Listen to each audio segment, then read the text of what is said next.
Good morning, it's Jonathan Barrett with this week's Market Buzz. Ceasefire in the US, what actually happened? Ceasefire in the US and Iran, nothing happened, fragile ground. Vice President Vance suggested that there wasn't conclusive. As a result of that, we saw quite a volatile market this morning, and oil prices sort of shot back up that 10%.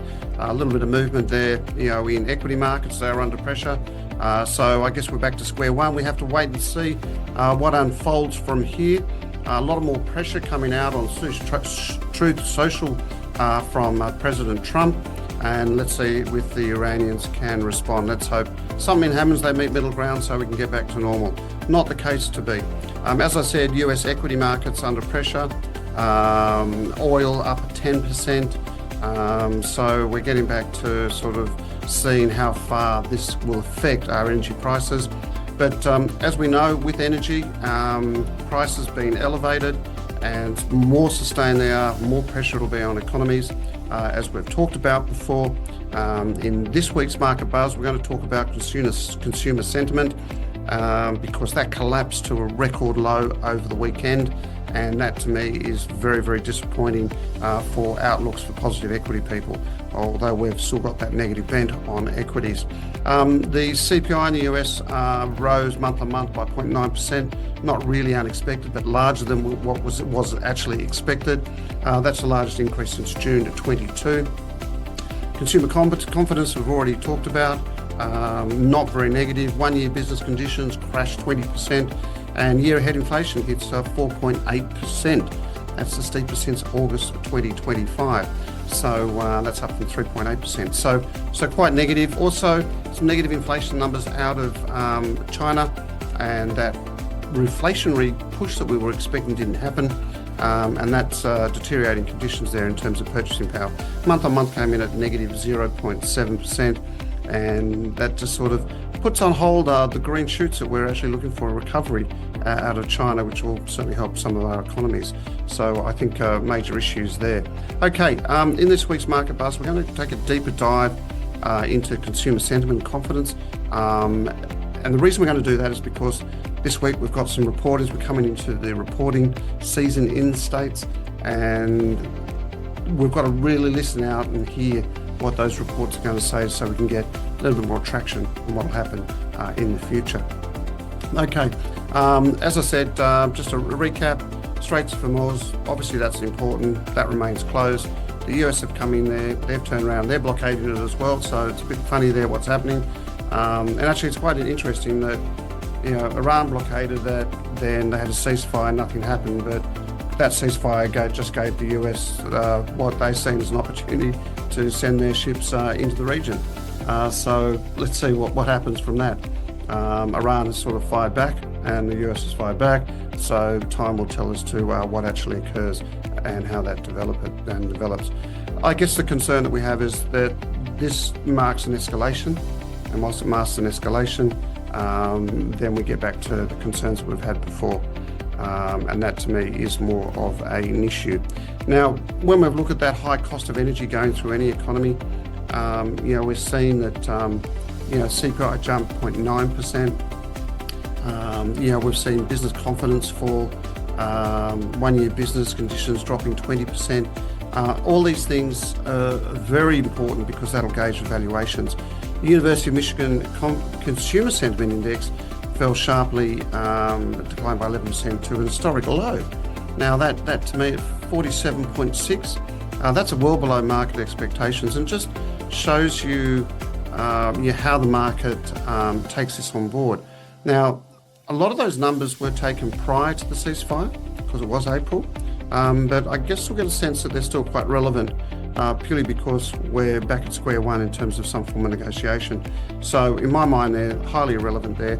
Now, the importance here is that this is a negative impact. This will filter through the economies. It will filter through everywhere. When you look at the demographics, you break down the number, the decline was broad-based. As I said, 1 year business conditions were down 20%, personal finances were down 11%. This all pointed to consumers sort of not wanting to consume in times of unrest like now, and that is a concern. when you have a look at the buzz, you'll be able to have a bit of a deeper dive down and have a look at that report, and also have a look at the actual chart of the consumer confidence. Now, it's going to take a bit while to get that up, but we're at a record low there.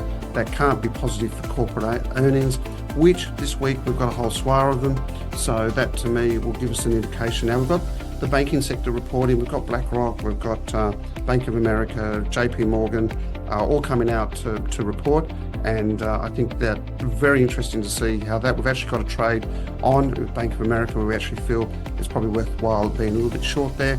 That's in the trade recommendation section. But when you do look at it, what actually happens, it's the consumer sentiment feeds back through the whole chain. And that to me is one of the big concerns. And I think that'll have an impact on the broader economy and also future earnings. And that to me sort of says that, well, this week could be the litmus to what we expect in terms of a reset in some equities. And in order for that to occur, you just have to be closer to the market, look at those reports. When you look at the banking area, look at the provision for doubtful debts. If that starts to pick up, they've got a concern. Generally, I think revenues will be the same, but it's these provisionings that we have to look at. JP Morgan, Goldman Sachs, Bank of America, BlackRock, they're all on the front line of these things, and so those provisionings will be quite important. So look for signs the banks are beginning to increase loan loss and their provisions, raising the flag for delinquencies, weakness in loan demand. So all these sorts of things are quite important to keep an eye on. And if you can get that, then that's a good sign that equity markets will come under pressure. Because let's look at it this way. I mean, if you have sentiment that's bad across the board, effectively you will rule into price earnings for a lot of these companies. And then we'll see things lower. So look for those. This week will be quite important. Okay, so I guess over the week, we've got ceasefire talks which have ended. We're now looking at a new thing, but they will still remain to be a primary driver for market movements. In Europe, we've got some industrial production numbers, which is good. We've got lots of GDP numbers out of China. That'll also give us a good read as to what's happening there, particularly the housing price sector, which I always like to have a look at. And that's sort of always negative. Let's hope it picks up again. Interesting also in Hungary. Let's see what the election results and how they will affect, because we've got a new government there, see how that'll affect the surrounding areas, surrounding regions, so quite important from that area. Okay, let's have a look at a few trades. So let me just share my screen. When you look at it, obviously it behaves a little bit negatively when we get these sorts of things out, and as you can see, but we have regained some of that initial sell-off, and I think if we do get a break back through that 47, 30, 35, then people will say, okay, this is a bit more of a concern. So a flight to quality might see gold there. But also the interesting, gold hasn't really moved as much as we would have expected it to move. So I really think there should be a bit of a push moving higher there for the gold, because it is a safe haven asset and also inflationary hedge. So in my mind, it's sort of underweighted in terms of where we're actually seeing the economies moving. And I think that should change over the coming course of the week. Let's have a quick look at silver. A bit of the same story on silver, and when you do look at it, I do think this is just welling up for a move to the top side. I love the formation, and I do think that at the end of the day it will trade higher, and I like this movement from the top there at 122 all the way down there, and if we start to break that little trend, which I'm looking forward to, then I think silver will start to trade higher. Remember, I can't quite work out why. We've got inflationary expectations, we've got concern of flight to quality, plus we've got the shift in demand for silver from an environmental perspective, while silver is sort of back at these prices. So I think silver is undervalued. Too many good things to suggest it should trade higher. And once again there, you can just look at that and be guided by a break of 78.20, and if we do get that, then I do think silver will trade to the top side, so you can be weighted that way. In fact, I'll just revise that a little bit. 76.50, I think, if it breaks, then you can be quite happy to be long. And look at the Aussie. Look, it sort of went lower quite suddenly and then bounced back a bit. So I'm looking forward to fill the gap and then trade onwards and upwards. I like the Aussie. It's going sideways for some time. Even if it sits in this 71, 71.50 through to 68.50 range for the next month or two. Quite happy with that because eventually it's building a base for it to trade to the top side. And I still like that trade because we've been long for quite some time. Okay, let's have a look at the ASX.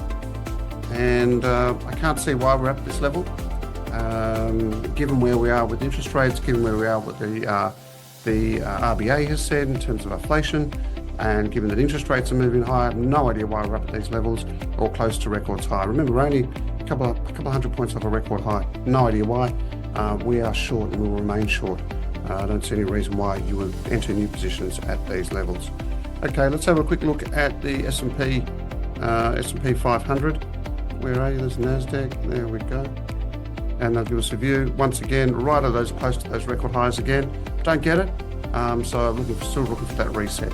Momentum indicators are a little bit overcooked, so wouldn't be surprised if we get a bit of a sell-off, particularly this week when we've got those corporate earnings. Righty-ho. Well, that's about it from me. Hope everyone has a good week's trading, and we'll talk to you next week. Bye for now.